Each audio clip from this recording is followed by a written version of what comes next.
السلام علیکم ورحمۃ اللہ وبرکاتہ۔ پیارے دوستو، آج امان کی خصوصیت کے متعلق میں حضرت محمد صلی اللہ علیہ وآلہ وسلم کی آپ کو حدیث سناؤں گا۔ حضرت عبداللہ بن عباس رضی اللہ تعالیٰ عنہ فرماتے ہیں، مجھ کو ابو سفیان بن حرب نے بتایا کہ مجھے ہرقل نے کہا، میں نے تجھ سے سوال کیا تھا، کیا اس نبی کریم صلی اللہ علیہ وآلہ وسلم کے پیروکاروں میں اضافہ ہو رہا ہے یا کمی ہو رہی ہے؟ تو نے اپنے گمان کے مطابق کہا، ان میں اضافہ ہو رہا ہے۔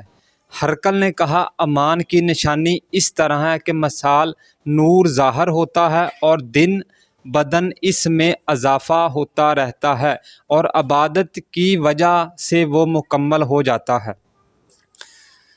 ہرقل نے کہا، میں نے تجھ سے پوچھا تھا، کیا اس کے دین میں داخل ہونے کے بعد اس کو ناپسند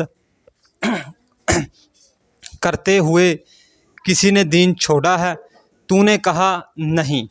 اور اسی طرح ایمان ہے، جس وقت دلوں کی مستیوں میں سما جاتا ہے، کوئی بھی اس کو ناپسند نہیں سمجھتا، یعنی اسے چھوڑنے پر آمادہ نہیں ہوتا۔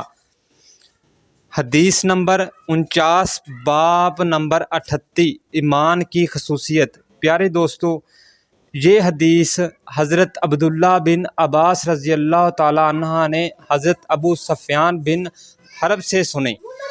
اب خود ہی اس بات کا اندازہ کر لیں کہ آج جو ہمارے اندر ایمان ہے، کیا وہ اس حدیث کے مطابق ہے؟ ایمان کی نشانی ہے 5 وقت کی نماز پڑھنا، حضرت محمد صلی اللہ علیہ وسلم کی کہی باتوں پر عمل کرنا۔